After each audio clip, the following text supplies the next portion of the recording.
Good morning. Good morning, everyone. Good morning, and welcome to this Power Breakfast at the Round Rock Chamber of Commerce and Economic Development Partnership. It is great to have you with us. Please continue to enjoy your breakfast. And in the interest of time, we'll go ahead and get our program started this morning. I'm Doug Kirkle, and I'm the President and CEO of the Round Rock Chamber, and we are delighted to have you here today. Needless to say, we've had an election this week, and we've got a lot of results to take a look at, analyze, and figure out what the impact of those will be. But there's never a bad reason for business people and civic leaders to get together and share some time with one another. So we hope you've enjoyed some of that and exchange your business cards and continue to explore doing business with one another here in our community.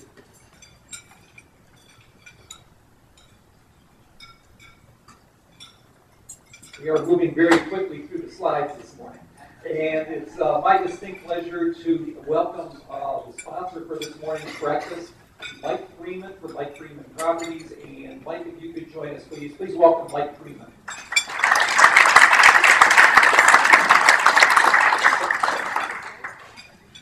Thank you. I'm just going to take a couple of seconds here for the 14 of you that have mentioned that you didn't know I owned a suit. Yes, I own a suit. I wear it once every 2 years, whether I need to or not. So, I'm not going to talk about our real estate business. I'm just going to take a minute and talk about something else. I see some of my clients out there. We appreciate your business and hope that you referring to us. On the back or one side of the card, you see there every year we have a turkey drive for the Round Rock Serving Center. And every year, as we have more underprivileged people move to our neighborhood, it becomes more our community. It becomes more and more difficult for the Serving Center to provide. Our goal is to raise about $5,000. We're running behind this year. We have about a week left. So I'd like for you to please consider, if the instructions are on there, if you want to send a check in, the address is right there. In the next few days, that would be great. We'd appreciate your help, and we would appreciate, or the Serving Center would appreciate it a lot. I'm not the sole sponsor because I have Lynn Moran, my lending partner, who is part of our team and part of what makes our team great. So she's going to have the opportunity to talk to you for a minute too, but appreciate this opportunity.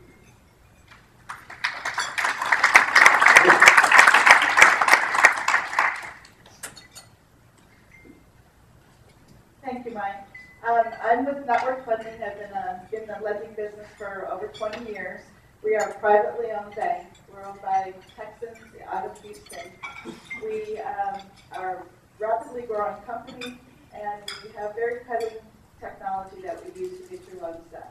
So that's all I'm going to say about our company, because I think my reputation in the Austin area speaks for itself. You can ask any title company or realtors that I work with. But I will say this, with all the changes coming down the pipe, if you're going to refinance, or if you're thinking of purchasing a home, now's the time to do it. Things are not going to be the same as they are today. Whether you use my fellow competition next door to me, Wells Fargo, or myself, or your personal banker, now's the time to make those decisions. It's not going to get any easier than it is now, and the rates are not going to be any better than it is now. Thank you.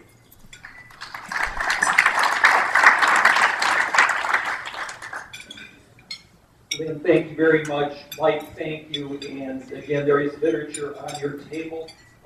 Please take that with you. And we are, again, appreciate our sponsors. So we have a number of Chamber of Commerce events coming up, and we're going to give you a quick highlight of those. But before we do that, we also want to recognize that we have a number of our elected officials here today. Mayor Alan McGraw is here. Mayor, thank you for being here. City Councilman Carlos Salinas.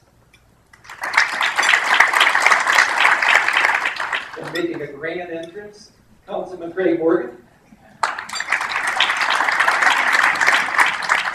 I believe also on our registration list, although I've not yet seen him this morning, State Representative Larry Gonzalez. So Larry, we expect will be here as well. Am I missing any other elected officials? Our city manager, Steve Norwood, is here as well. So thank you all. Several events upcoming that we want to call your attention to. The next Power Lunch is going to be on December 4th, and the subject matter is going to be Round Rock, Past, Present, and Future. And we got a really delightful program planned for you, so hope you'll be there. That's 11:30 on December 4th. The Chamber also holds an annual meeting once each year, and the purpose of that annual meeting is to give you, over the course of about an hour, an overview of the business plan, the things that the Chamber is going to be focusing on and working to accomplish in terms of economic development, helping businesses succeed, developing local leaders, shaping a positive business climate, and enhancing our quality of life. And so we will be going over all of those. The first half hour is networking, and then we'll move into the formal part of the annual meeting. That's on December 12th. Hope you'll be there for that. And then our very first Business Academy program is going to be held that same afternoon, and our speaker will be Gary Hoover, the founder of Hoovers.com, one of the nation's most prolific entrepreneurs. And he is, many of you saw him when he was speaking in Round Rock just a few months ago. We are thrilled to have Gary back, and that is going to be on December 12th. Hope to see many of you there for that program. So as we move now into our topic, let's take a moment to kind of set the stage for the discussion that is going to follow. The reason that the Round Rock Chamber of Commerce scheduled a program on this topic is that we have a very deep realization, as do you, our membership, that the public policies that are enacted by our government representatives have a major impact on our business climate and a major impact on the ability of business folks to do what they do best, which is to fulfill their customers' needs and to create jobs and generate wealth in the community. A thriving economy also creates more tax revenue and provides for our government services that are so vital. So we, as a Chamber of Commerce, have a very strong interest in this, and want to just mention the fact that in our presence today is the chair of our Business Advocacy Council, Laura Weber from Maggie Moo's Ice Cream. And Laura, could you just raise your hand? Laura is going to be leading the charge over the coming years to make sure that we are well represented in the legislature. Our views are getting shared with government officials at all different levels. And so Laura and I and the Chamber staff are always available at any time to hear your comments, your suggestions, and to answer questions as well. So let's talk a little bit about the results that we saw on Tuesday night. You'll see that there's a very quick recap here of the last 4 elections. And 2012, for all the predictions that there could be a political landslide one way or the other, it turned out to be more or less a status quo election. And we probably shouldn't be too surprised about that, because if you look at the long sweep of American history, we actually had 3 huge big change elections in a row. And that's very unusual to happen. So in 2006, after the Republicans had been controlling for many years the White House, the House of Representatives, and the U.S. Senate, the Democrats swept the House and the Senate in 2006. And at that point in time, the unemployment rate was still only 4.5%, but there were hints that the economy was weakening. And of course, then we went into the 2006 to 2008 period where the economy ran into some real headwinds, and the historic election of President Obama in 2008, and massive congressional majorities, the veto type of majorities with 60 in the Senate filibuster group, rather. And so then in 2010, we'll all remember just 2 years ago, the rise of the Tea Party, and my goodness, it was one of the largest sweeps of House and Senate seats at the federal level, and at the same time, lots of state legislatures that had been blue turned red.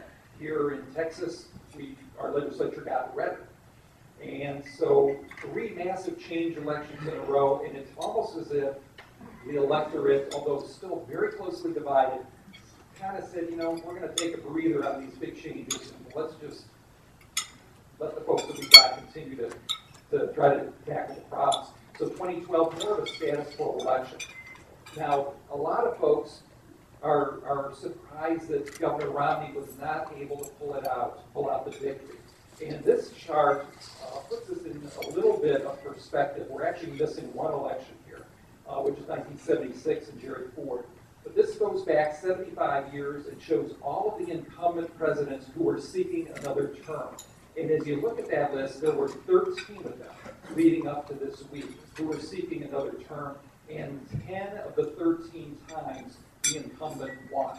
So Governor Romney was facing some very stiff odds mathematically to begin with. Then if you look at the three that actually lost, one was Jerry Ford in 76, one was Jimmy Carter in 1980, and then the other was Bush 41 in 1992.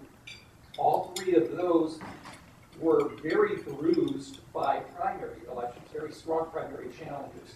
That's a challenge that President Obama did not have to deal with, and so he came out, unlike Mitt Romney, he came out without having to go through a very bruising primary. That certainly enhanced his advantage even further. This is a chart that I put together because I think it's fascinating. It really gives us a look at how things have changed.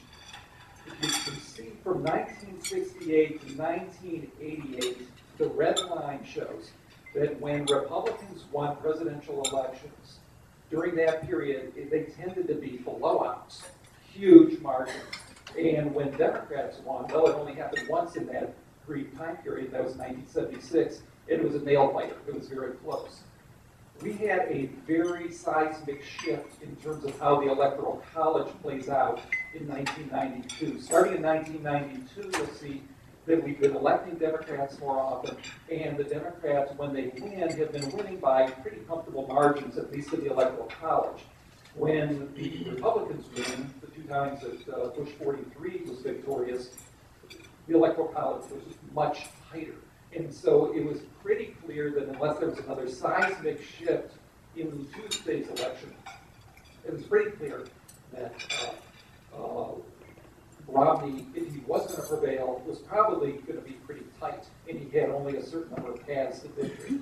As we saw, he was actually able to flip only two states that John McCain had lost, and those were North Carolina and Indiana. So now we're at the point where the voters have spoken their piece, and there is a load of issues and challenges that await us.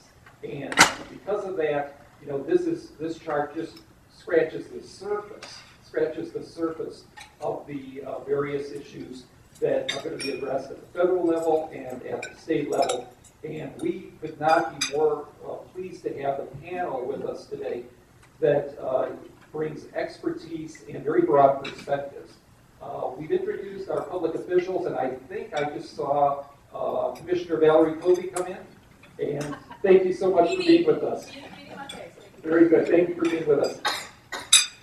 So I'm going to introduce our panel, and then they will come up all at once. First of all, we have Professor Thomas Longoria, who's Associate Professor at Texas State University. We want to thank Dr. Rabine for helping to arrange his participation today. The professor has a doctoral degree from Texas A&M.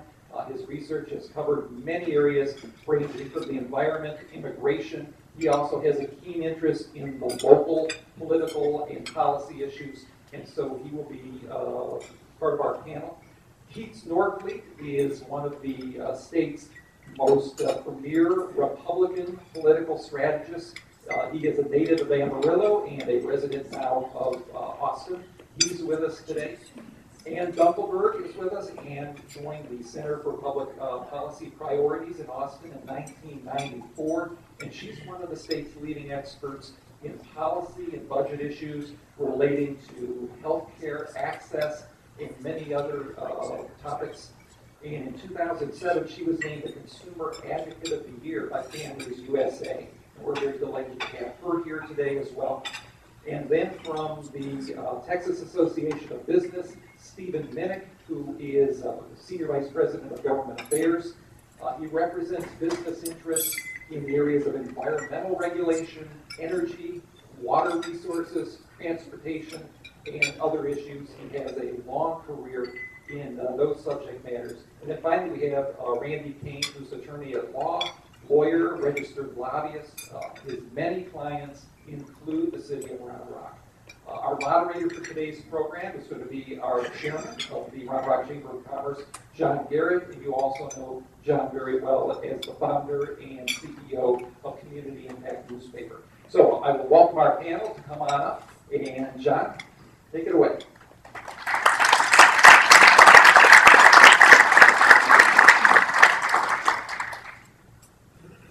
Good morning, everybody. Well, real quick item of business. The panel, we were talking earlier that we need all of you to turn off your electronic devices, not so much to worry about the phones, but we don't want you to do too much fact checking. There's a story that's going on now that rivals during meetings will actually fact check each other and then call them out on former quotes that they used to say. So we'll just ask you to be nice there. How this is going to work? We've got some questions we want to ask this great panel. And, our mission as a paper is to try to take some of these issues and explain the complex issues to the average Joe so they can understand it. I know looking out there, we've got a lot of very smart people in the room that are going to know exactly what they're talking about. So as I try to break down some of their responses, I hope you don't feel like I'm dumbing it down too much, but I really want to do the best I can to make sure everyone understands these issues the best I can.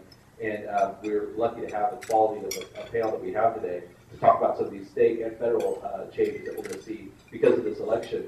And I'm just going to get it started by asking the panel just to go down the line. And let's start by just was there anything that surprised you from the election that you saw on Tuesday?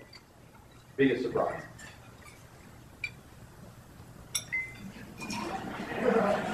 Go ahead. Let's start. Okay. I'll start.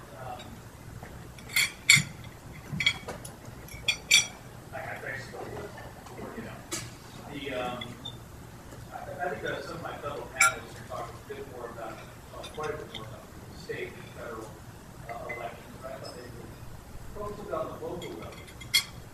Very surprised and very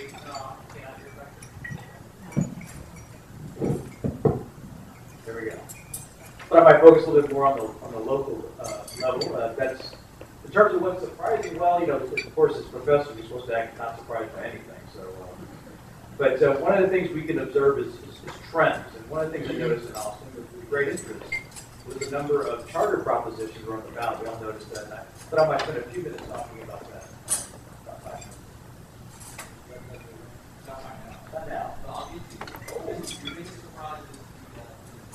The number of charter positions that were on the ballot, the number of them that passed, and the interesting, I would say, inconsistencies that are within that package charter.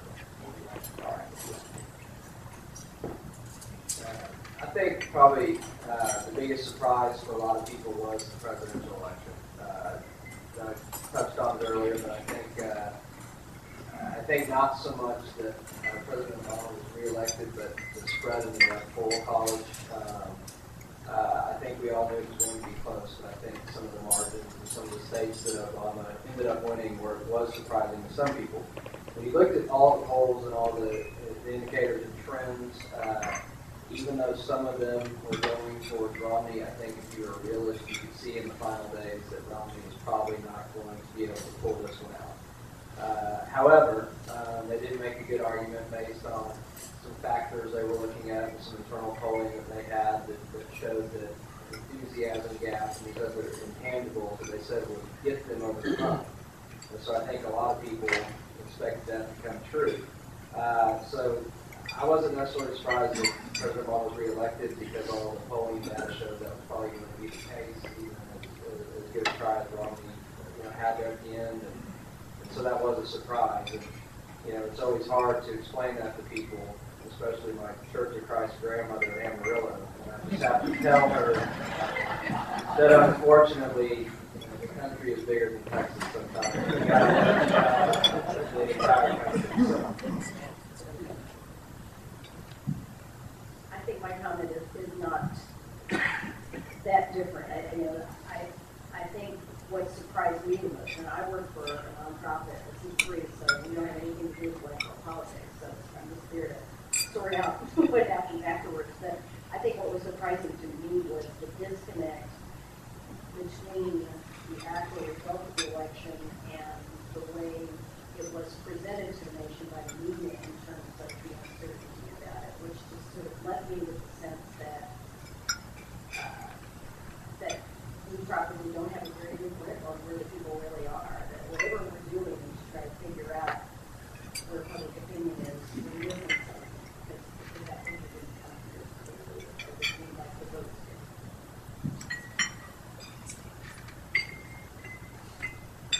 I also work for a nonprofit. We have a whole lot. I guess I was surprised because despite all the rhetoric, perspective politics, about immigration policy, a lot of other social issues, I guess I somewhat naively believe that the overriding issue of the economy is what we're driving. And this is one thing it didn't, or at least not enough to put who I thought was most business-friendly candidate was over the top. So I guess that's the one thing that really, I guess, took away from it from the standpoint of going forward, what does that mean? If these other issues are going to supersede and override the underlying self-interest of the economy, I'm not quite sure how we message the issues going forward. I guess the lesson of people like me in my position, I think that's something we need to do. If you look at Texas versus the rest of the country, there's a real disparity there between how Texans view that and they elected and what the people in action. I'm not smart enough to figure out the distinction between how the popular vote and the electoral vote actually correlate to each other. There's any differences there. I think there's probably a message in there somewhere. I don't know. I'm not quite sure what it is. But I'm just very disappointed somewhere. I'm just as a policy person, I'm going to be very curious to look over the next 4 years to see what happens to this economy. Because quite frankly, my personal opinion, this is not an administration that understands how business works. It's not, quite frankly, interested in promoting business to the extent that it looks at some of their agendas. I'm going to be very curious to see how the population reacts over the next 4 years and how that agenda plays out. Because quite frankly, this administration is going to feel empowered to follow what they're trying to do. I'm still optimistic, but I'm going to be cautiously watching what I can say.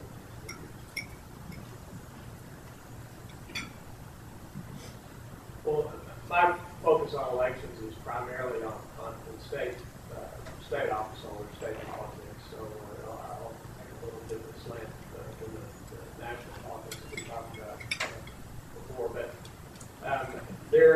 the surprises, I think, in the Texas election, in the Texas local elections happen probably in the primaries because of redistricting and because we're so close. This is the first actual cycle of elections we've had since the 2012 redistricting, 2011 redistricting. All the surprises happen in the primaries. By the time you get to the general elections in November, it just shows the fact that to me there were pretty much a lack of surprises. There was really only one truly contested race in the state Senate. That was up in Tarrant County. There were maybe 10 truly contested races in the House. Those are pretty small numbers when you get down to it, and I guess that's just a testament to the effectiveness of redistricting in the age of computers. You can pretty much draw this district if you know who's going to win, wherever at least what party. So for me, in the state elections, there really weren't that many surprises.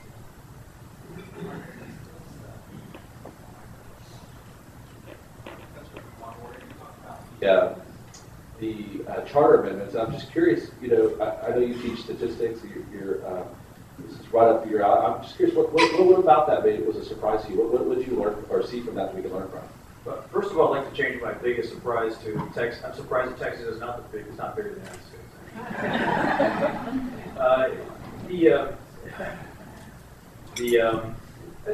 Just maybe a little bit of background. I think as an observer, as a casual observer, even a more informed observer, you see a list of ballot propositions ranging everything from changing the date of the election to the number of council seats, mixed versus single-member district plans.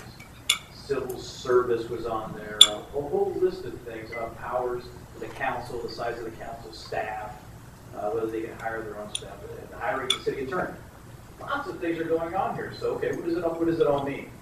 And why should we care? Well, first of all, I think you should care because it's probably coming to a city near you, like Round Rock. These issues of charter and the structure of local government are it's something that's constantly flowing and constantly changing. And I think when we have a near-term view, we sort of lose that perspective. So I'm going to go back quite a few years. At the turn of the last century, during the progressive movement, there was an effort to professionalize local government. Professionalization of local government or reform local government. So that meant at-large elections. That meant hiring a city manager rather than electing the mayor. That meant that adopting professional civil service rather than hiring employees through patronage and other things like that. Right? So folks a lot like you, your contemporaries 120 years ago, fought and lobbied and changed local governments across this country to adopt these reform structures. At-large elections, mayor, city manager, and the professional civil service. The point there was to get politics out of local government and to make cities run like a business. These are good ideas. But ever since that era, there's been a movement to another type of government, another philosophy of government, which is, we'll call it unreformed because it's the opposite of reform, I suppose. But it doesn't mean it's bad necessarily. But it's a more politically responsive type of government where you have an elected strong mayor who makes lots of appointments. A bureaucracy that is hired in part due to who you know and not solely professional characteristics, experience. And city council members, they're elected by district and therefore more influenced by politics and by district or particularistic interests, right? So you have these two extremes. And ever since 1920 or whatever, during the beginning of this movement, cities have been moving back and forth across these two poles. And every year that goes by, you can observe cities adopt little bits and pieces of either reformed or unreformed structures, which I think is a really fascinating process. I guess professors get fascinated by odd things. What does this mean for us and as we observe what's going on in Austin? Well, first of all, when cities are undergoing and adopting these kinds of changes, it usually means some other changes are going on, right? So demographic changes, economic changes, and I would even say economic over demographic, frankly, are causing the city and folks in the city to think, is government working for us? We have the best set of institutional arrangements. Because remember, institutions is just a fancy word saying the rules of the game. So when you see cities adopting different types of local government structures and rules, that's the city trying to figure out how to best manage them, how to best respond to citizens, and how to best do the citizens' work through professional government. So I think that's very interesting. Round Rock, I would guess, at some point will be undergoing some similar kinds of changes. So it's best to see these things not as a sign of disorder or problems, but rather a good sign. That means government's trying to figure out how to best structure itself and respond to these kinds of things. I think I exhausted my time now. No, you're doing great. Okay, so let's pause for a second because I think what I'm curious about, are those city charters, do you really feel like what you see are led by the city, or do you think that they're led through demands or feelings of the citizenry and the demographics, social changes in those cities? But they come from both sources, either from council or from within the government or from outside the government as well. So I think it's not a citizens versus government or government versus citizens. These are folks saying, hey, are these institutions working for us? Maybe we can change them a little bit. It'd be more discouraging if they said, let's throw out all the old ways of doing things and adopting a brand new way of doing things. So this seeming chaos, 10 to 11 ballot propositions or amendment propositions, are incremental small changes, really, if you think about it, that are a sign of responsiveness to the types of challenges folks within the city, the local government, and in the community are facing. You mentioned demographic changes, and I'm going to give you a minute to maybe do some more research if you need to, but I want to come back to you on that because I think at the national level and also the state level, we've been hearing a lot about that. But I'd love to visit with you more about that. Let's go to Mr. Norfleet now. I want to specifically talk about the Texas legislative session for just a minute. What do you think might be different in this session than what we saw last session? Well, I think first to talk about the legislature, we have you got to look at the composition of state government, and so we kind of made it sound doom and gloom, at least from a Republican standpoint, nationally. And again, I'm a Republican, so I'm talking from a Republican standpoint. But Texas is still a red state, and so, regardless of what you talk about demographics in the future and anything else, I think for the time being, what we're talking about in the upcoming legislative session, Texas is still a red state. And even when you look down the line, I think you notice that statewide voting was slightly down over 2008 by 50 or 60,000 votes. But Romney still carried Texas 2 points over what McCain did in 2008. Republicans still hold all statewide elected offices, and despite redistricting some of these things that automatically change the composition of the Texas House, Republicans will have 95 seats to Democrats 55. It's not the 101 they enjoyed last session, but I think in all reality it's still a strong enough majority to do a lot of things.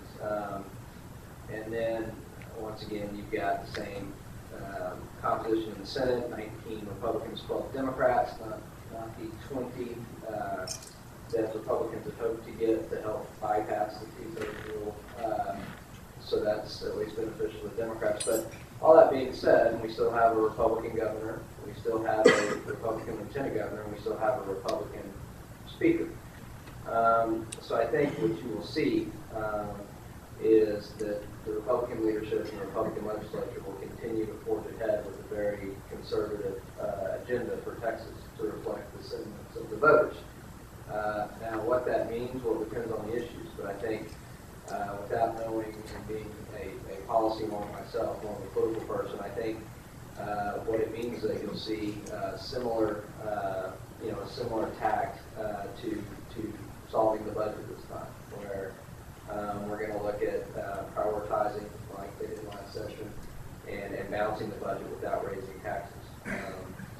I think you're going to see, further immigration measures brought up, border security, and I think we'll also see, we will see some things in education that will try to address this time. But overall, the effects of the election here in Texas, I don't think changed much as far as the legislature is concerned. I think they'll take a similar tack to some of these issues that we did last time. Again, from the average Joe's perspective, the one thing that I'm curious about with the loss of the supermajority, and there's some politics going on. You see it already about the speaker. Is he too moderate? Is he, the conservative group coming? I'm curious in your opinion, and I know it's just your opinion, but you know all the politics that are happening there.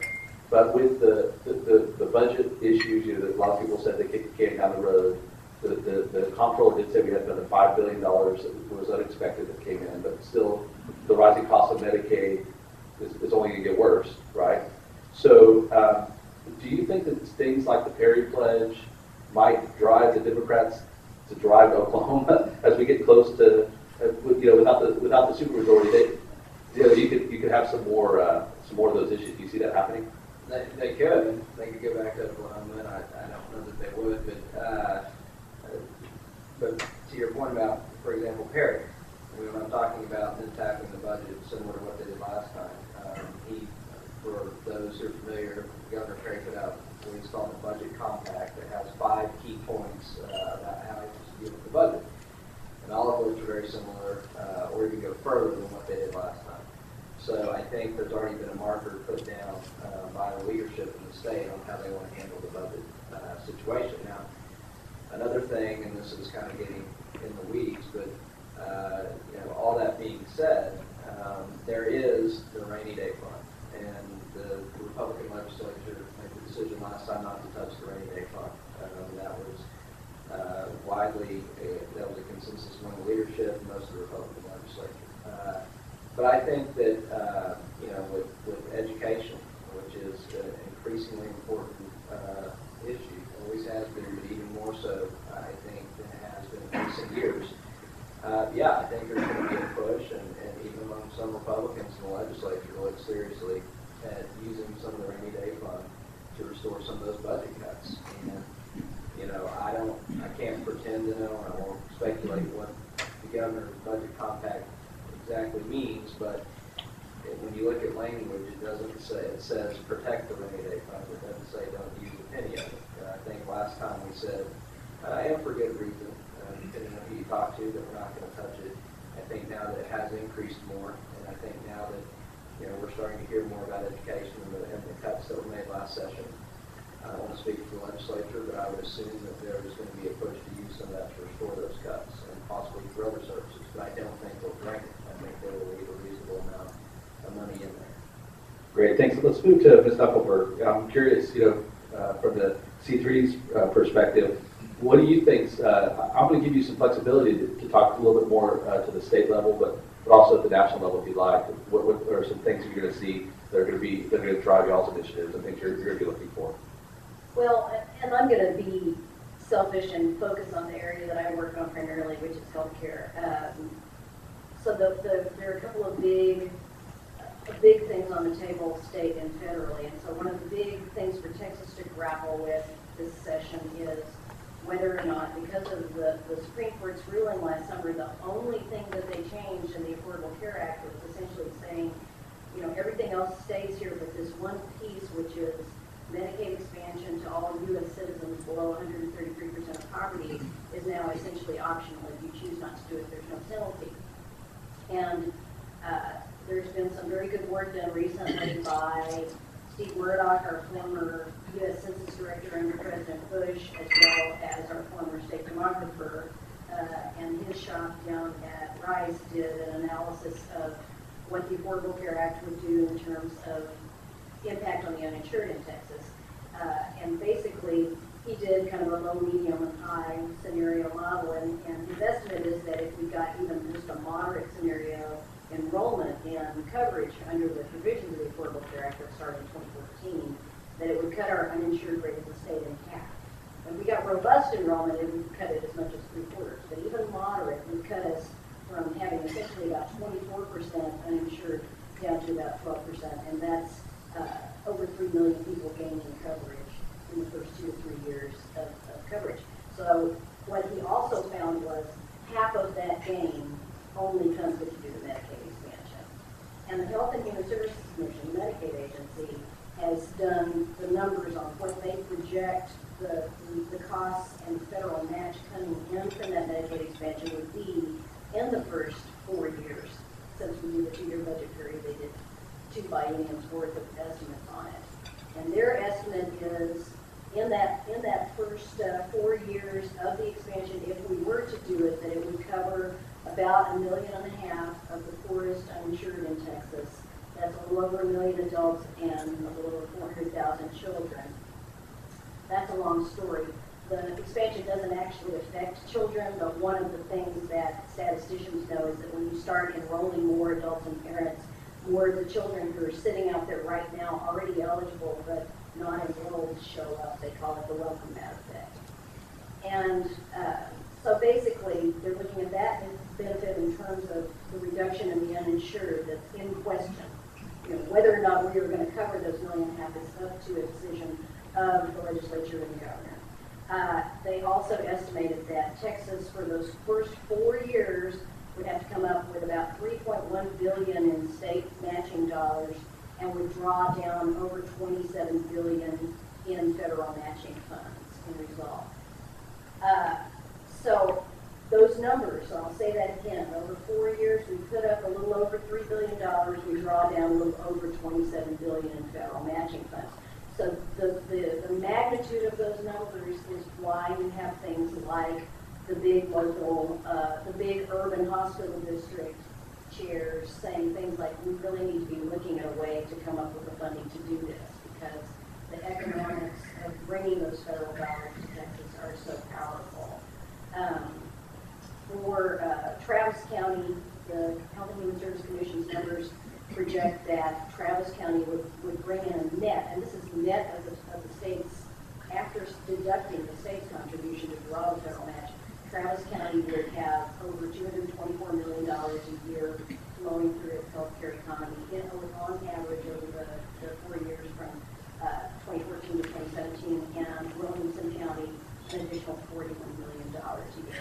That's just based on the distribution of Medicaid spending in 2010 across the state. Dr. Ray Perryman, who most of you are familiar with, shot out of Waco, has done an analysis, and this was one that he did without a client. I think he felt like the numbers were so compelling that he needed to produce that analysis. And the title of it is, Texas has only one rational option to do this Medicaid expansion. And the subtitle of the press release was something like, this more than pays for itself. So he's estimating that in the near term, the state will actually generate $1.29 in additional state government revenue for every dollar that the state has to put up. The reason this is so powerful is very simple. It's because the first 3 years of the adult Medicaid expansion are completely paid for by the federal government, and then the state share starts ramping up thereafter and maxes out at a 10% share. The regular Medicaid program today, we have about a 40% share of. So whereas right now, if I spend $1 on Medicaid, I get $1.45 in federal match. In the future, for this new population, if we choose to cover it, I spend $1 and I get $9 in federal match. So this is why it's not an easy thing, even given the ideology, the dominant ideology in our legislature, for people to walk away from that, because there is no affordable alternative for ensuring the poorest among us, which is who this particular population addresses. So this is going to be a huge issue for Texas to decide, and I have no idea how far the discussions will get during this legislative session. We may not get there. Obviously, there's going to be a lot more on our plate, but it's going to be a very lively discussion. You mentioned the $225 million to Travis County, the net number. They just passed this health district, which is another $54 million going to indigent care. How do those numbers, are those included in this number that's $225 million, or is that just an extra $54 million to go to that? So the county has, the health district in Austin has voted in a tax increase, which they hope to use in a variety of ways, including something having to do with, and I don't know if this is going to be like complete gobbledygook to this audience or not, but there's something also going on in Texas Medicaid called the new 1115 waiver program. And Texas Medicaid has an interesting but not unusual, lots of states are like this, where in 2010 or 2011, I'm trying to think of the last numbers I saw, hospitals actually got more in these supplemental payments than they got in sort of direct payments for care provided to their patients. So we have these huge supplemental payment programs in Medicaid that are intended to make up for hospitals getting essentially underpaid because Medicaid rates are too low, and also through the fact that they take care of uninsured people. And one of the biggest of those pools of funds is what essentially was repurposed in this 1115 waiver. And there is no direct connection between these two issues, but you've sort of given me a nice softball to point out that for this 1115 waiver, hospital districts or regions, 20 different regions around the state are standing on their heads to create ambitious and laudable plans to improve the quality of care in their regions. They're doing that, they're searching madly to come up with, over 5 years, $12 billion in state dollars to draw down $17 billion in federal matching funds. And at the end of that 5 years, it's over. For $3 billion, we could draw down $27 billion.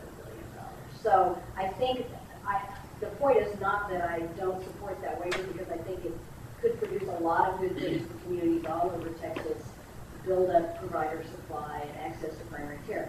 But if we can find $12 billion for that project, it's probably possible, within the various levels of government where we are paying 100% local property tax dollars for care to be uninsured and not getting 1 penny of federal match work, we could probably squeak out the additional $3 billion.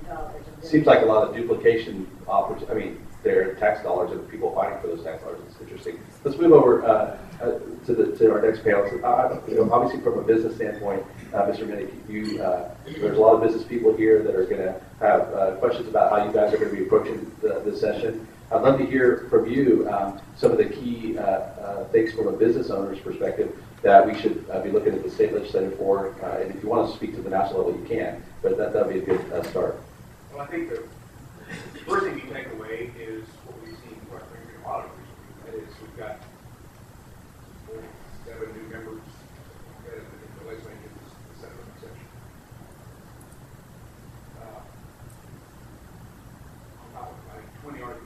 23 and 24 sophomores. So a total of roughly 67 roughly members who have no more than 1 year of experience in the legislature. This is not a disparaging comment. As you met Arjo, relate to the experiences of finding your parking spot, learning how the process works as you try to get started. But there's a huge learning curve. This is not the procedures are complicated. Just how you pass a bill, where you carry the paperwork, the right color, the right person, how your staff coordinates with the administration, because there's a huge number of things to learn. And you've got some folks who have, quite frankly, very little government experience trying to learn this on a very fast track. And they comprise a very significant number of members of the legislature. I think when all is said and done, if you look at the total number of bills that will pass next session, you're going to have the number may be similar to historical levels, but you'll find a lot fewer names on it, because there's so many people who simply aren't in a position to make those sort of impact on the legislative process. I look at some of the committees I monitor. The Environmental Regulation Committee will have over the majority of members will all be new. One of the most complicated, detailed, technical regulatory issues the legislature has to deal with.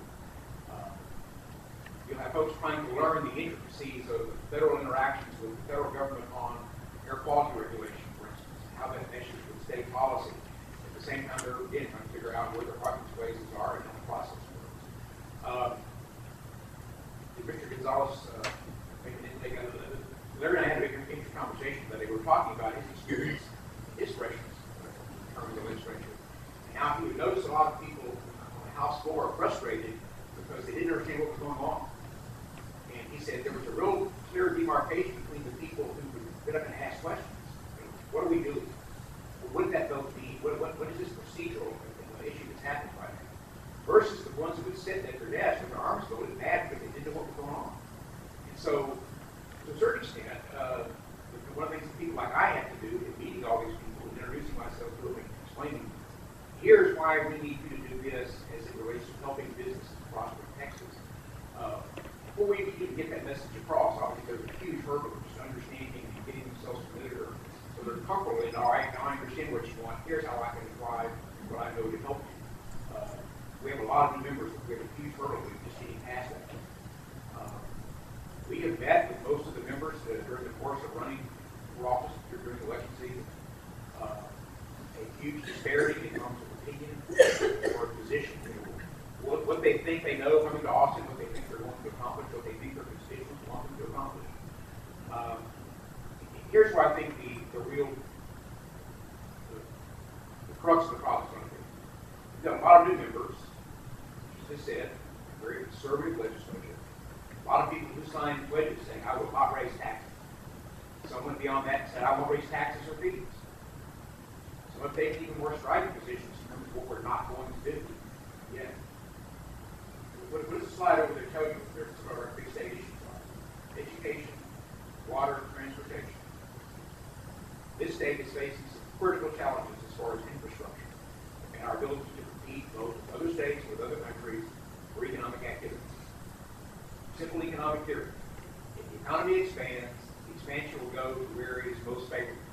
If that's not here, it's going to be someplace else. I promise you, as we sit here today, we are losing businesses and business opportunities in neighboring states, in neighboring countries.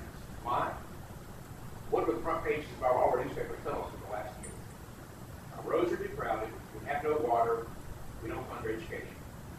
What does that tell people who are coming to the state to do business? I had talked personally to business owners and business managers who have said, we looked at Texas, we decided to go to Louisiana. We looked at Texas, we decided to go to Georgia. Why? We weren't sure we could get a water supply to fund to supply our manufacturing operation. We looked at your permitting process because we have the most convoluted environmental permitting process in almost any other state.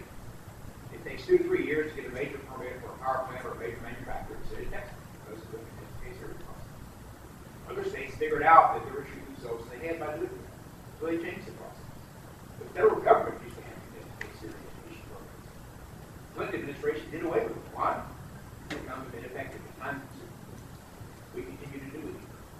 I know one specific plant in the Texas Gulf Coast, $1.2 billion capital investment, 600 jobs. The governor of Louisiana president of that company said, I will get you a permit in 6 months. Guess where they're going? Not Texas. I talked to another company, a European company, looking to open a manufacturing plant in East Texas. When they actually got into the details and looked at the permitting process in Texas, looked at our infrastructure issues, they said, we're going to Georgia. $800 million capital investment, 200 local jobs in a small East Texas town that would have been a huge economic boom. Bottom line is, if you tell your constituents you're not going to raise taxes, you're not going to raise fees, you're not going to spend more money, you're not going to incur more debt. Professor Longoria's comments about local charter issues, I think, is interesting. How many local proposals were out there to increase debt, to issue bonds for more debt? At some point, the representatives and senators of the state of Texas who represent the local constituents are going to have to decide how much debt are you willing to carry? And what does it produce? If you want to fund things like hospital districts, local football stadiums, libraries, parks, recreation facilities, that's great. But don't confuse what happens in Texas as far as the debt we issue here for those kind of projects and what happens in Washington, which we're issuing debt to underwrite spending. They're two very different things. There are, quite frankly, with all the respect of all the incoming members of the legislature, some of them don't understand that. Mr. Minnick, during the presidential elections, the primaries in particular, when Governor Perry was running for president, there was a lot of talk about how Texas created, the majority of the new jobs in the country. So it sounds like, from what you're seeing now, that there's a lot of kind of doom and gloom, and it's crazy out there. And I don't understand what you're saying, but the challenges of two of the new members. What do you think that Texas is doing right to still be able to attract new businesses? And is there any momentum that we can take to the legislature? Well, obviously, we've been doing something right. I don't mean to have gloom and doom perspective. The issue is, the economy is going to be better. The issue is, who's going to benefit from that delta, that increase? We've done well. The point is, we can do a lot better. I see cases every day where I know we can do better. I know. I talk to businesses who made decisions not to come here for the specific reasons that are on that chart up there, and for a few others.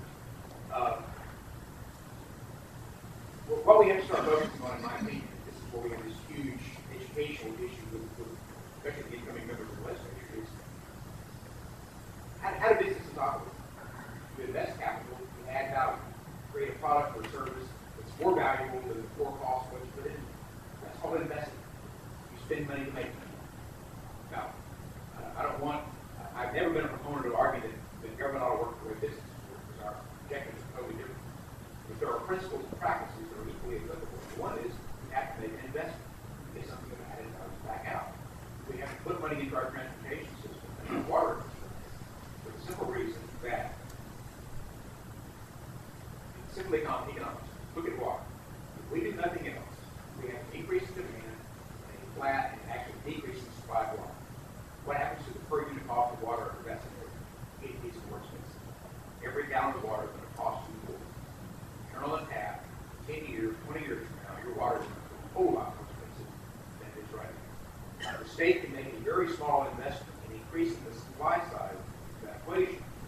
The water is going to go up regardless. The question is, can I decrease that impact by making a small investment in infrastructure? I believe you can. You do the same thing in transportation. Arguably, you can do the same thing in education. So I'm not suggesting that the solution for education problem across the board is more funding. But somehow these two members who are saying we're not going to raise taxes, we're not going to raise fees, have to get around the issue of what am I going to give to my constituents in the way of economic opportunity, education, transportation, and water infrastructure if I don't do something. I think that's the real conundrum that many of them are struggling with. I've met with most of them. When you sit down one-to-one across the table and explain that, some of them will look at it and say, yeah, okay, I'm going to have to figure out how to do that. Others of them start sweating. It's like, oh my God, what have I done? What have I got myself in? Thanks. I'm sure we'll have more discussion about that. Let's move to Mr. Kane. I know the Round Rock Chamber, Laura and Doug work hard to try to put some priority, and they work with the city to put some priority items for what we think is important. As a representative, somebody who helps the city of Round Rock, what are some things that citizens of Round Rock how should we look to the legislator in the session this year, and what should we be keep our eyes on or be concerned about? Well, I think for the city in the area, the things haven't changed probably a lot in terms of legislative priorities through the last few sessions. In this coming session, again, I think we'll look to try to help our educational entities that are around our higher education center, try to continue to grow. With Texas State, ACC, Texas A&M School Campus, all those educational institutions will have continue to grow, and I think most of them are already at capacity, or maybe not at this year, by speak to that. But so that's a prime priority for the city once again this year. So we'll be working with those partners to try to help them when they go to the legislature with their request. I think of interest to everybody probably is always the topic of tuition bonds and what's going to happen with them. There hasn't been a major tuition revenue bond bill passed since 2006.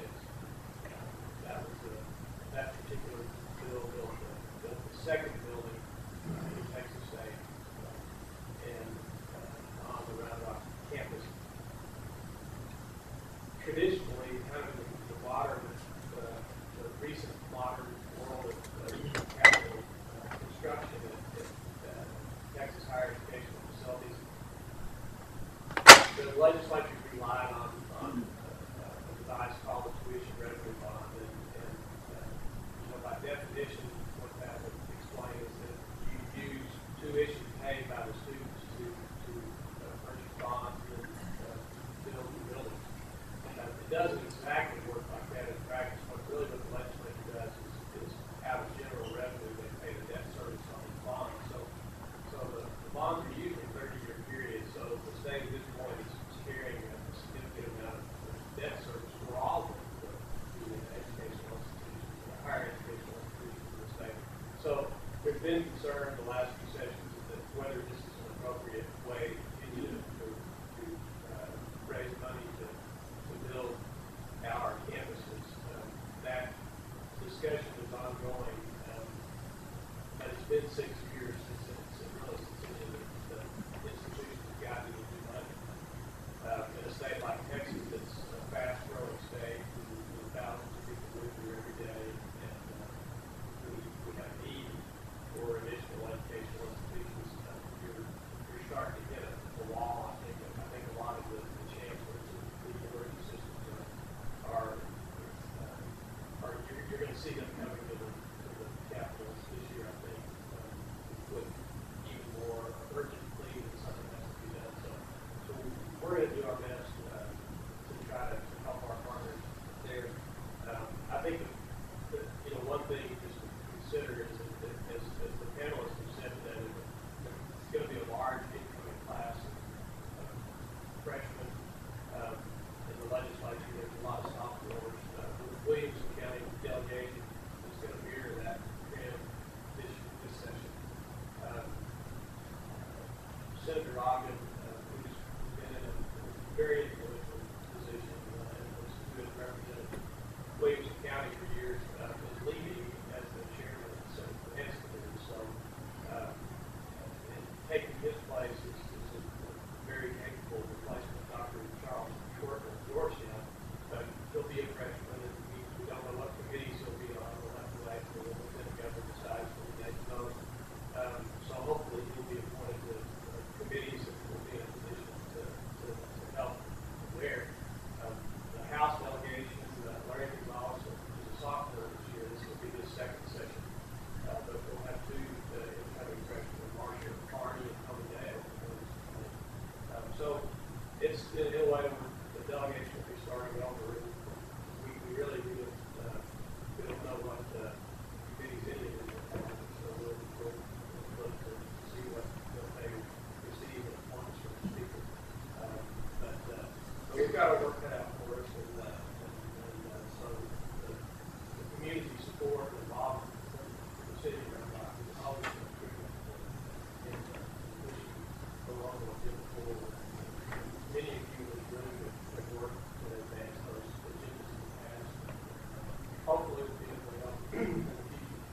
Mr. Kane, this last edition of Community Impact Story, we did a story about how JP's actually here. I think it was a really informative story about how Round Rock, the city, is reducing its reliance on Dale sales tax, and the plan and how they're playing that out. Is there anything that's stirring in the legislature right now that we should be keeping our eye on about the ability to continue to collect those taxes as we have right now? The issue, and probably most everybody in the room knows the issue of streamlined sales taxes, but the question is, well, you go back into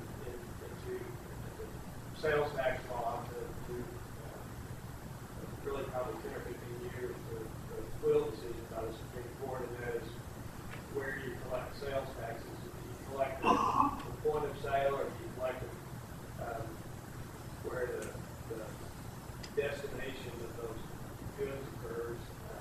With the agreement with Dell, the city Round Rock entered into an agreement because all those sales were over the phone and now over the internet, and so Round Rock, in Chapter 380 agreement, was able to collect those sales taxes for all the computers that are purchased online through Dell. And there has been a discussion nationally over something called the streamlined sales tax, whether to change the sourcing of the tax collection. And in Texas, it's always been at the point of sale. The discussion is, should we move to where the purchase of the goods or the destination of the product? That would have fairly disastrous results for the situation here. So, in 2003, there was a bill filed in the Texas legislature that would have changed, originally would have changed the sourcing rule. There are a lot of communities in Texas, probably none so visible as Round Rock, but we have these type of Chapter 380 agreements, and I think that for the most part, most cities in Texas are opposed to changing the sourcing rule for interstate transactions. So there was talk of a bill last session. In fact, I think a member was asked the commission to file that bill late after the filing deadline during the session last year. Or maybe that was the 2009 session. So I haven't heard any talk. The Retailers Association usually is the group that is very affected by where sales tax and some type of changes. I haven't heard any rumblings yet that there will be any streamlined sales tax bill. I think most people at this point are waiting for something to happen on the congressional level, and that has to happen. Great. All right. Well, I've got one question I wanted to just ask anybody that's got an opinion. Then I'm going to open it up to. I'll just kind of walk around. If you've got a question, I'd love for you guys to have a chance to ask these guys some questions. But I want to ask a question about the demographic side, the changing. This week somebody asked me when we were going to have a Spanish-speaking petition, and I'm just curious. From a business owner, community leader standpoint, how do you guys see the demographics changing in Texas, and how might that impact, some of the decisions that are made at the state government level? If anybody would like to talk about it.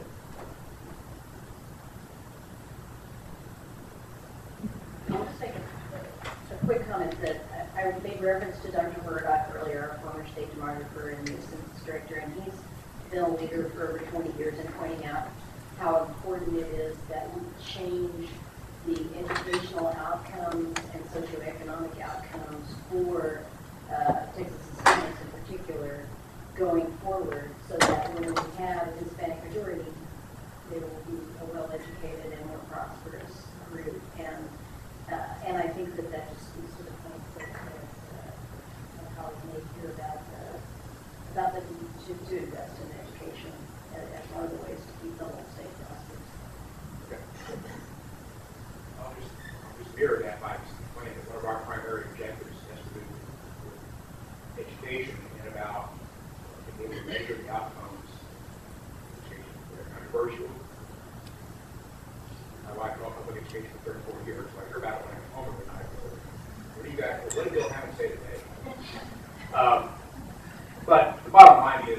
we don't find a way to get minority children educated so they are qualified to assume the jobs of the future in Texas. Okay. Just from a political standpoint, I will tell you that the changing demographics that will have a huge or profound impact on our elections in the next 6 to 8 to 10 years. And so I think, you know, you hear a lot of talk about the Republican Party needing to do a better job with outreach. And I can tell you that the party spends millions of dollars on outreach. They just need to do a little better job. Now, frankly, it's a little tougher, I think, because we are in a border state. And so we do have real problems and strong opinions on border security and on how to fix that problem and fix the problem of illegal immigration or fix the economic ramifications that people see on the economy. So it definitely is an issue that will affect our politics and the way that we decide races in the state. So from the political party perspective, we've got to do a better job. And I've always believed that people don't vote for the party so much when it comes to that type of issue. They vote for the person. And so it's really important that the Republican Party do a better job of going into Hispanic communities and growing an organization in these non-partisan municipal type elections, and then getting those people to believe in the core values, which they do a lot of times, that we already believe, and have people voting for people, not the party. And so it's a big task for the Republican Party, and something that we've got to do a better job of paying more attention to, or else we're going to be on the wrong side of elections for years to come. Professor Longoria, you want to give anything to that? It's strange. I don't think there's going to be we talk about demographics, and it's a difficult thing for a lot of people to talk about. We should be comfortable talking about it.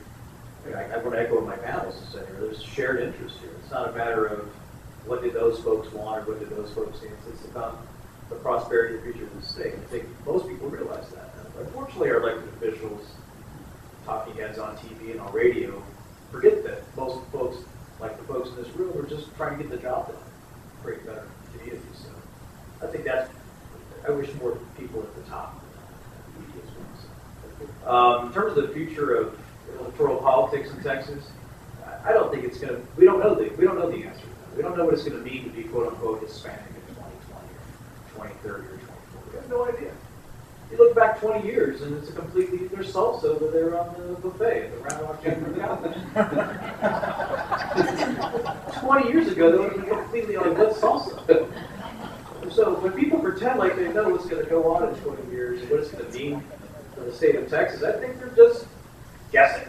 Well, I think they're mostly guessing wrong, frankly.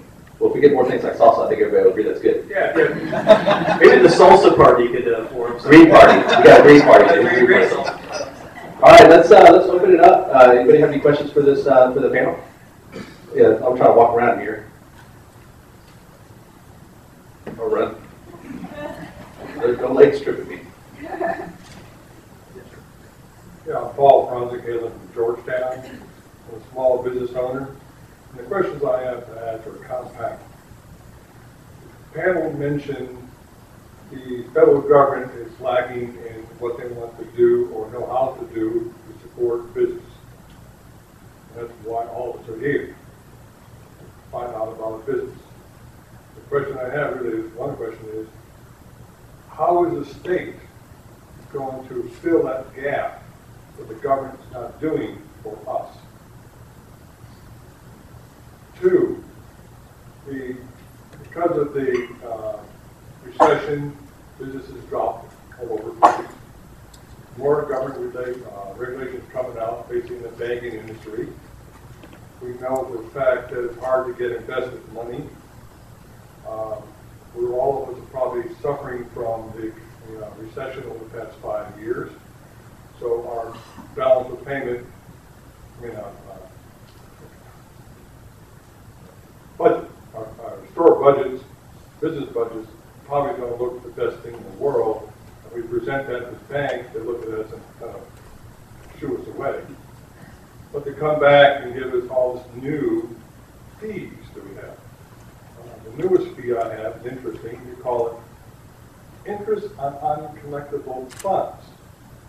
And what that is, if I get a large check for $5,000 to $10,000 if you put it in my bank, they have to process it for 10 days. And charge me interest on that money, my money. So these are problems that we're having, and what's your opinion? Two good questions. You know, we talked earlier about, you know, the surprise that there wasn't more of a business winner on the federal election side. So how does the state fill the gap of those new freshmen and sophomore legislatures that may or may not be business people? Do you think that we got a gap fill? And then how is there anything on the horizon as business owners that we should know that, you know, are we just going to be in an era of more fees and things like that? I'll take a stab at that. I don't think our problem is a gap. There's not a gap. A gap indicates a void. Our problem is we have too much. We have too many competing agendas. We have too many regulations that are, quite frankly, defeating the whole issue or the whole opportunity for business development. I opinion only. I don't ask you to ascribe to it. I believe this administration looks at our economy as an experiment. You have a lot of people who are in this administration in leadership positions who came out of academia. They look at, well, what would happen to the economy if we changed our entire energy structure? The way to find out is to do it. Fortunately, when you do that, and you find out after you've done it that you couldn't afford it and it didn't work, where does that leave you? And unfortunately, I think that is regrettably the way that this administration has approached how to regulate business is looking at it as a laboratory. Let's try this. Well, Let's shut down traditional energy sources and force these new issues into the market, whether they're ready or not, whether they're affordable or not, and see what happens. Okay, we got 4 more years of it, so of the same administration. But so, what does that mean in terms of as small business owners? Is there at the state level? Is there any way for the state legislature not to be pessimistic, but quite frankly, there's not a lot the state can do in terms of trying to drive those federal initiatives, other than what we've been doing, which is work as best we can for our delegations to have impact where they can in leadership positions on the committees they represent, primarily in the House. Unfortunately, the state has been forced to sue the federal government time and time again over the last 3 years. And if it's any indication, we're winning the majority of those suits, which tells you that the federal courts at least agree that some of the things they're trying to do to regulate businesses aren't found within the law. They're not appropriate. Unfortunately, that is the least cost-effective, most burdensome way of trying to make a point is in federal courts. But sometimes we're left with no other alternative. I will be, as I said earlier, I'm going to be curious to watch what happens over the next 4 years. There is, in fact, and I realize there are a lot of businesses that are struggling. The fact is, there is an enormous amount of business capital out there sitting right now idle. For the simple reason, because people are uncertain about whether it's wise to invest that capital. Major corporations, investment firms are sitting on billions of dollars, but they don't know what to do with it in a way that guarantees them a return, so they're sitting on it. I'm going to be interested over the next 4 years to see whether Washington figures out that if we simply make a few changes, compromise here and there, people will put that money back into the economy. And the economy, as a result of that, will grow and expand. So are you hearing from your members that they're going to sit on the money for the next 4 years? Or are you hearing from a lot of them have to. I know, but I'm talking about looking they're going forward. to continue to do so. Do you think you're hearing that they're going to continue to do that? They're just going to sit on the money for the next 4 years? Well, if nothing changes, I'm not sure what's going to incent them to do that. Okay. What other questions? Yeah, Mike. Kind of jumping over to California for a minute, they passed a tax initiative for the next 7 years that looks like it's going to probably have a pretty big effect on businesses. How do you see that playing with businesses moving away, and how can Texas benefit from that by trying to get them to move here?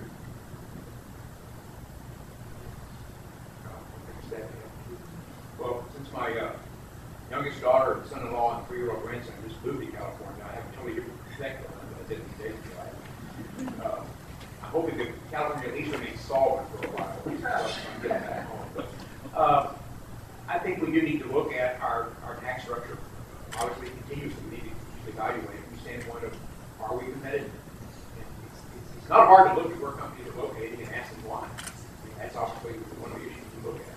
I think we've created the jobs here and the economic opportunity because we have a fairly low, fairly ethical tax structure. That's not to say we don't have some places to improve.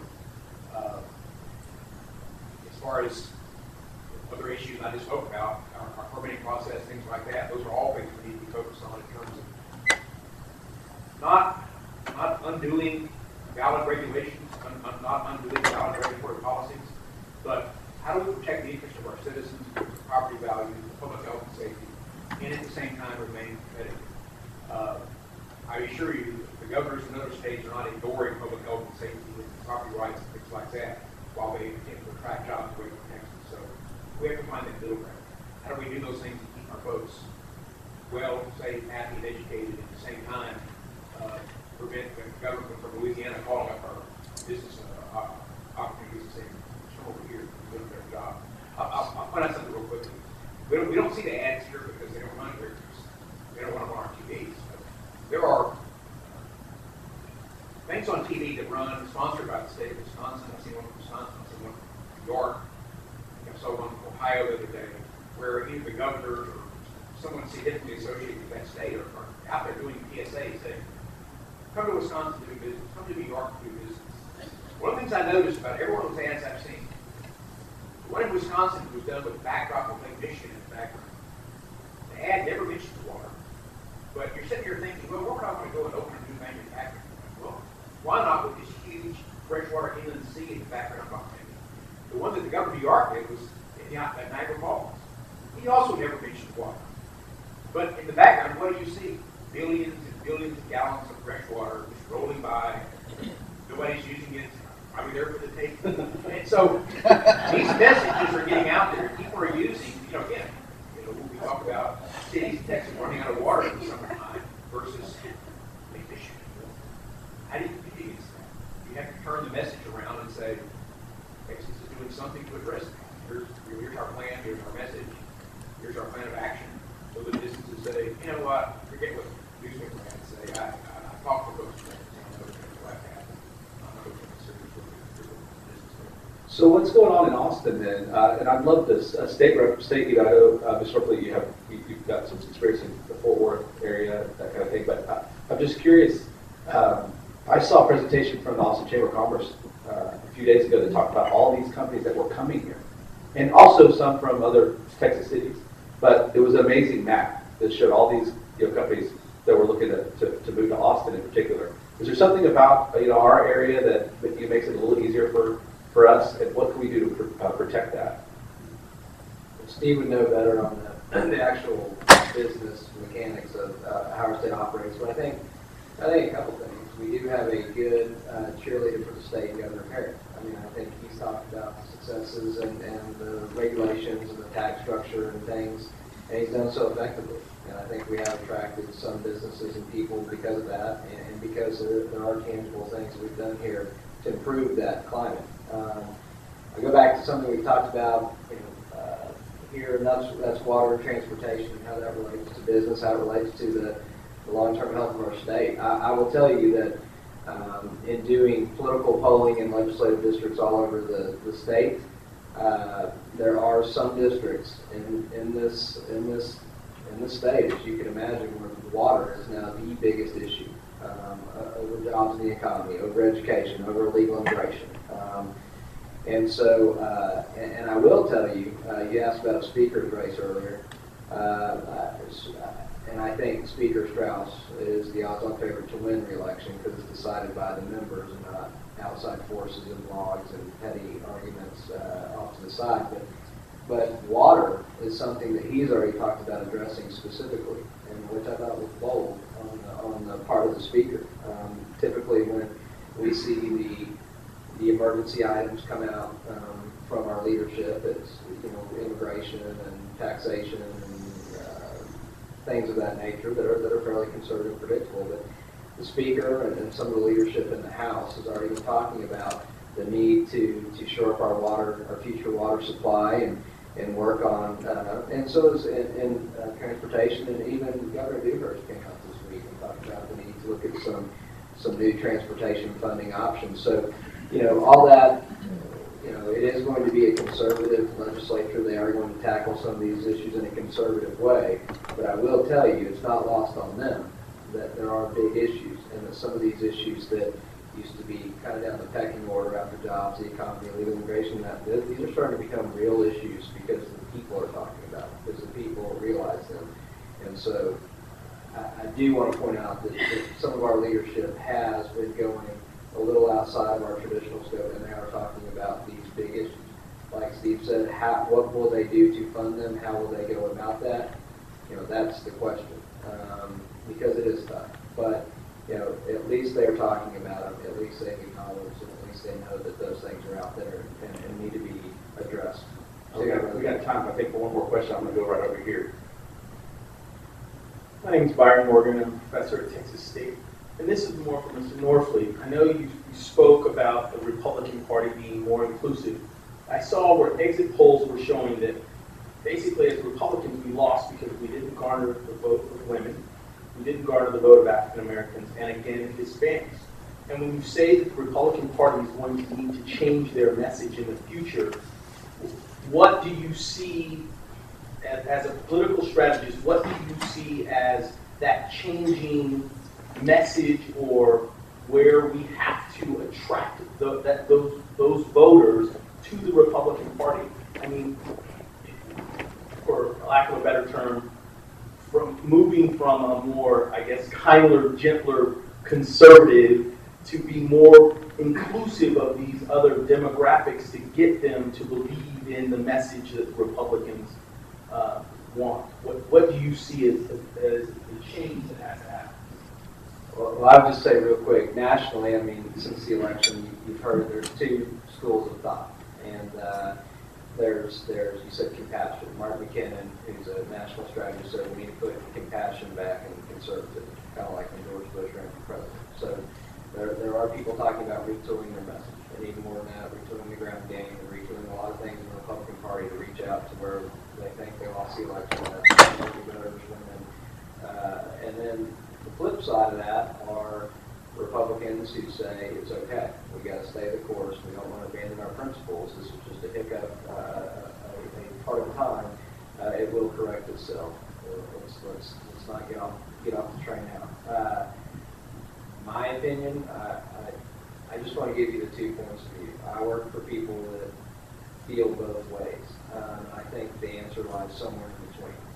I can tell you that like I said earlier, just looking, I hate to sound like some consultant talking about polling over and over, but, polling is what a lot of people look at, even though they don't admit it. And, education is creeping up, even among our party, where it used to be a third, fourth, fifth, kind of off down the road. Especially here, I can tell you, having done elections here in Williamson County, education is a huge deal across the board.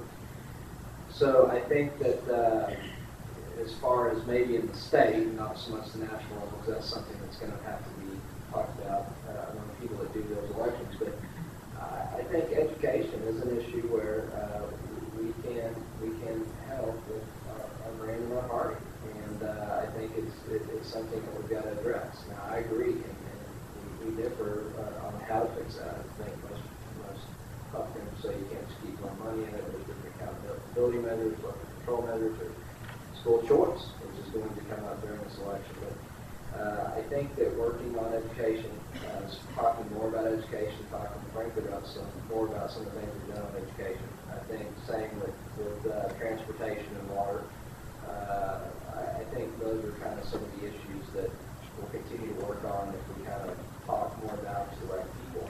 I think that's how you do a little better instead of talking about, well, jobs and economy will continue to be the number one issue. Job support to balance the budget without raising taxes, to keep our taxes low, regulations low. But I think some of these other issues that are creeping up, it'd be smart if we got ahead of them now and said, okay, well, how can we fix this? And how can we fix it that's conservative in the way we want to do it? And also talk about it. Because when you talk about women, their number one issues and their issue right now is jobs and the economy. But then you get into education.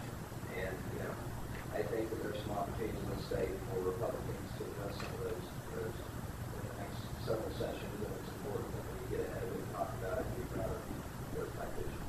I think Doug said at the beginning was really important. The things that they're talking about in Austin and obviously in Washington impact us as business owners a great deal. And I want to thank Doug and Laura and your team that helped kind of put all this together. As a chamber, we're committed to asking these questions to find out what we can, just to learn about these issues. And I want to really thank this panel for coming out and sharing your thoughts and your knowledge with us. I also certainly want to thank our sponsors, Mike Freeman, also Network Funding. Thank y'all for helping us make this thing happen. Hope y'all have a great day, a great weekend, and pay attention if it matters.